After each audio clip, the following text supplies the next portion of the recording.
At the end of August, we flew with Turkish Airlines from Vilnius to Bodrum via Istanbul.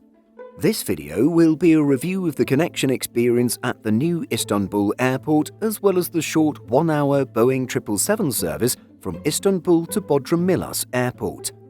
This video is a continuation from a first flight review which covered the Turkish Airlines economy class Boeing 737 MAX 8 experience from Vilnius, Lithuania to Istanbul.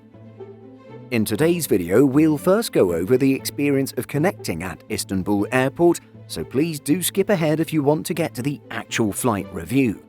But with that introduction out of the way, let's get started. With our flight reviewers having travelled to Istanbul twice in the past and experiencing the Istanbul Ataturk Airport during those visits, they were excited to see what the new Istanbul Airport had to offer. Indeed, it was a mystery as to how or if the country was going to improve on the experience at Ataturk, since it appeared to offer a fairly comfortable and modern experience even in 2018. Arrival at Istanbul Airport was smooth and passengers offloaded via jet bridge. Entering the terminal at the far end of one of the piers, passengers must make their way to the centre of the airport to collect baggage or transfer.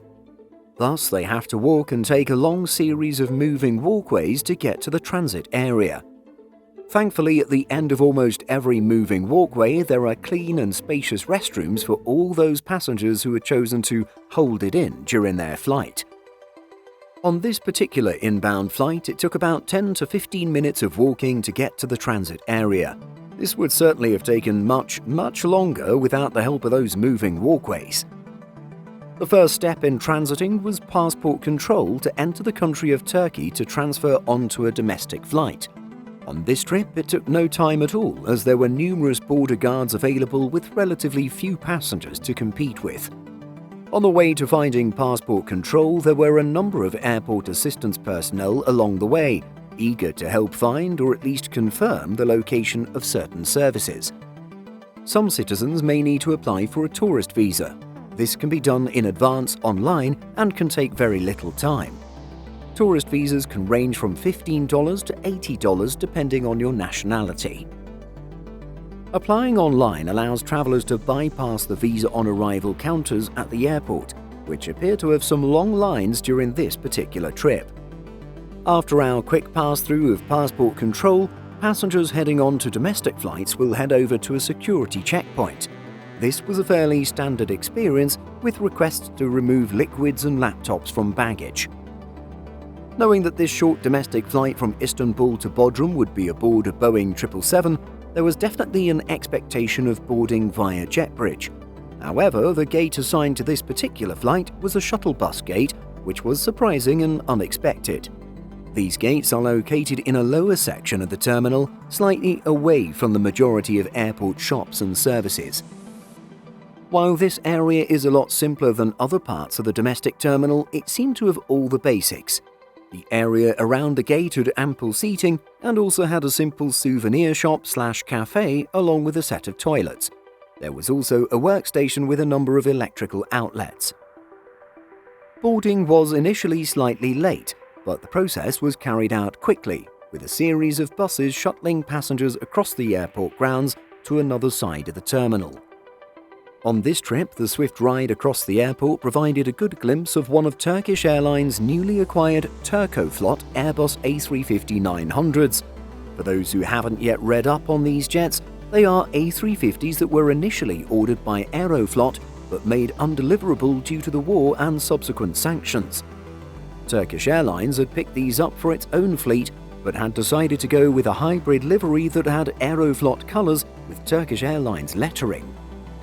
However, once this inadvertent tour of the airport apron was over, passengers were dropped off in front of air stairs to board a Boeing 777-300ER.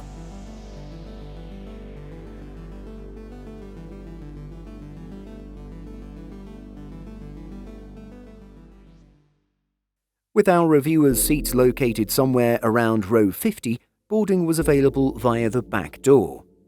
The rear section has a series of seats that are clusters of 2, making it ideal for couples travelling together. However, seating layout didn't matter too much on this particular flight, as the words "boarding completed" was announced with the plane only about 20 or 30% full. Indeed, looking at the back section of this 777, only around 10 passengers were visible.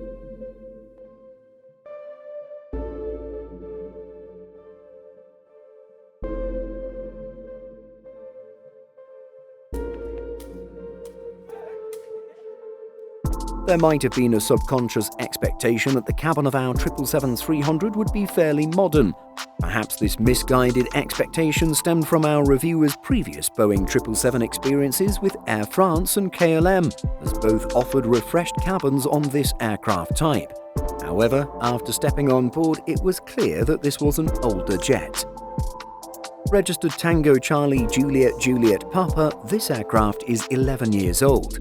By the looks of it, it's quite clear that the aircraft hasn't had a cabin refresh since first being assembled by Boeing in 2011. According to Planespotters.net, the jet once had a 3-class configuration, but was then converted to just 2 classes in 2016. The 777 is now fitted with 49 seats in business class and 300 seats in economy class. As might be expected of a wide-body, the seats, even in economy class, were spacious and all fitted with an in-flight or IFE system. Each seat also came with a footrest, which was a nice touch. All economy class seats also had a small metal nub that allowed passengers to hang jackets or other articles of clothing. Thus, despite the blue and red cloth seats looking worn down and fairly tired, the cabin was quite comfortable, and certainly more than enough for the 1-hour flight to Bodrum.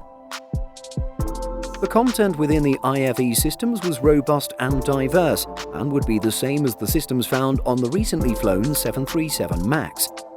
This flight would also include the standard #Hello Turkey and Pangaea video commercials after takeoff, which, as noted in the previous review, simply become an annoyance after viewing the first time. This is especially the case for such a short flight if you have something that you'd like to watch, and with limited time to watch it. Unfortunately, accessing and enjoying this content would not be as smooth as on the newer Boeing 737 MAX 8 that was flown hours prior. Indeed, the systems that were installed in each seatback were quite old. Although these screens were touch-sensitive, the screen sensitivity was severely lacking, and the systems were also just quite slow to respond. To compensate for this, all systems came with a remote control. While using these remote controls makes it a little easier to navigate systems, it's certainly nowhere near as fast as using a modern touchscreen. In addition to these minor challenges, the screens were quite dim, even at full brightness. Thus, it was quite difficult to enjoy any kind of in-flight entertainment on this flight. Good thing it was only a 1-hour service.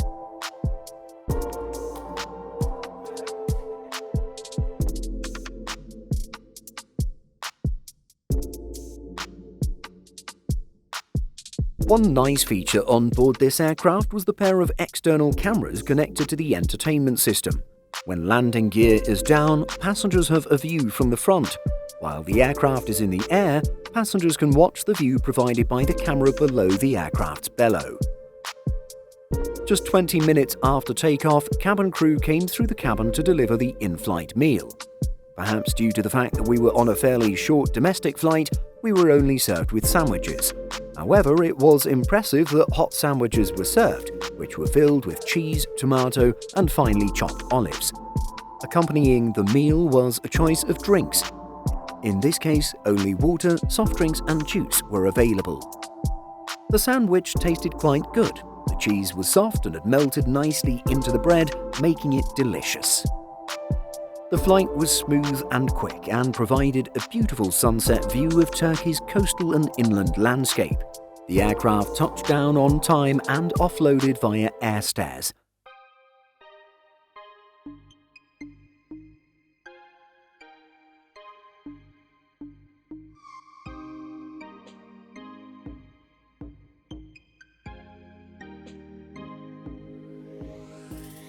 Once firmly on the ground, passengers were then directed to the patiently waiting shuttle buses which delivered travellers to the terminal.